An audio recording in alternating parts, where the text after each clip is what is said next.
Assalamualaikum warahmatullahi wabarakatuh. Saya Ike Filza Gestina. Di sini saya akan menjawab pertanyaan yang sudah ada di sepejar mengenai Perang Dunia I.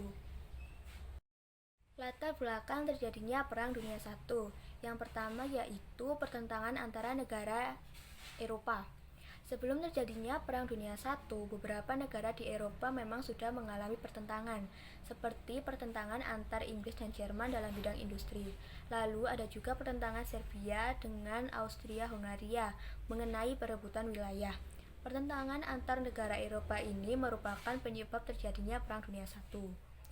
Yang kedua, persekutuan pada beberapa negara Eropa. Dengan adanya pertentangan yang terjadi, beberapa negara Eropa akhirnya membentuk aliansi.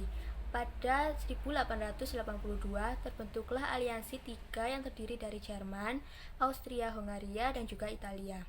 Kemudian disusul 1907, negara seperti Inggris, Perancis, dan Rusia membentuk aliansi yang bernama Entente III. Aliansi-aliansi tersebut terbentuk karena ada rasa ketakutan dan ambisi pada tiap aliansi. Yang ketiga, adanya persaingan persenjataan. Karena adanya rasa ketakutan, akhirnya tiap aliansi melakukan persaingan persenjataan. Mereka memproduksi senjata dalam jumlah yang berlebihan. Setelah itu, mereka juga melakukan uji coba persenjataan untuk menguji senjata siapa yang paling kuat. Dengan begitu, situasi di Eropa sudah semakin panas. Yang keempat, tewasnya Franz Ferdinand. Franz Ferdinand merupakan putra mahkota Kekaisaran Austria-Hungaria. Pada 28 Juni 1914, Franz Ferdinand dibunuh oleh orang Serbia yang bernama Gavrilo Princip. Mendengar kabar meninggalnya putra mahkota membuat Kekaisaran Austria-Hungaria menjadi geram, sehingga pada tanggal 28 Juli 1914 Austria-Hungaria menyerang Serbia. Yang kelima, ada ikut campurnya negara di Eropa pada Perang Serbia dan Austria-Hungaria. Perang antara Serbia dengan Austria-Hungaria menjadi semakin panas karena beberapa negara di Eropa ikut campur. Hal ini diawali oleh Rusia yang membantu Serbia untuk menyerang Austria-Hungaria. Mendengar kabar tersebut, Jerman tak bisa diam lalu membantu Austria-Hungaria melawan Serbia dan Rusia. Anggota aliansi Rusia yaitu Prancis dan Inggris juga ikut menyerang Jerman, sehingga hal ini menjadi awal mula terjadinya Perang Dunia I. Selanjutnya, jalannya Perang Dunia I. Pembunuhan Franz Ferdinand menyebabkan adanya ketegangan politik yang dinamakan Krisis Juli. Krisis tersebut berubah menjadi Perang Dunia I saat Kerajaan Austria-Hungaria memutuskan untuk menyerang Serbia Bosnia pada tanggal 28 Juli 1914. Serangan yang dilakukan oleh Austria-Hungaria memicu Rusia untuk merebut Serbia Bosnia dari Austria-Hungaria. Ketegangan yang terjadi di Eropa Timur ini dimanfaatkan oleh Jerman untuk melancarkan serangan ke Prancis oleh Rusia.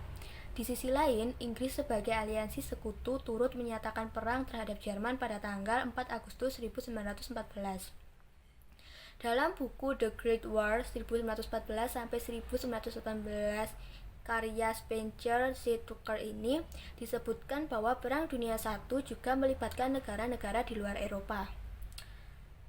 Amerika Serikat, Australia, Kanada, dan Selandia Baru turut bergabung dalam aliansi sekutu melawan Jerman. Di sisi lain, Turki Utsmani turut terjun dalam Perang Dunia I dengan bergabung bersama aliansi sentral. Keinginan untuk merebut kembali bekas wilayahnya di kawasan Eropa Timur menjadi alasan utama Turki Utsmani mengikuti Perang Dunia I. Dan Perang Dunia I ini berakhir dengan hasil kemenangan di pihak aliansi sekutu. Berakhirnya Perang Dunia I ditandai dengan ditandatanganinya Perjanjian Versailles, Jerman dengan sekutu, Perjanjian Sevres, Turki Utsmani dengan sekutu, dan Perjanjian Trianon, yaitu Austria-Hungaria dengan sekutu. Adapun dampak yang ditimbulkan dari adanya Perang Dunia I ini, yang pertama ada dampak di bidang politik, yaitu Jerman, Austria, dan Turki menjadi negara republik dan kekuasaan wilayahnya semakin menyempit. Munculnya negara-negara baru seperti Polandia, Cekoslovakia, Yugoslavia, Hongaria, Irak, Iran, Yordania, Mesir, Arab Saudi, dan Suriah. Selanjutnya munculnya ideologi baru seperti fasisme di Italia, komunisme di Rusia, militerisme di Jepang, dan juga nazisme di Jerman. Dan juga adanya nasionalisme di Turki. Lalu ada dibentuknya Liga Bangsa-Bangsa yang dimulai dari 1919 untuk mewujudkan perdamaian antar bangsa dan negara. Yang kedua ada dampak sosial. Dampak sosial di antara lain yaitu kedudukan buruh dan wanita semakin penting demi mendorong produktivitas industri. Lalu timbulnya korban meninggal sekitar 50 juta jiwa. Dan munculnya gerakan emansipasi wanita di Eropa dan Amerika Serikat. Selain itu juga ada dampak ekonomi yang ditimbulkan seperti kemiskinan akibat rusaknya perindustrian dan sumber daya manusia yang meninggal karena perang. Lalu terjadi krisis ekonomi Malaysia pada 1929 yang melanda dunia. Lalu hutang yang menumpuk akibat biaya perang. Itulah yang dapat saya sampaikan. Sekian dari saya. Mohon maaf bila ada salah kata. Wassalamualaikum warahmatullahi wabarakatuh.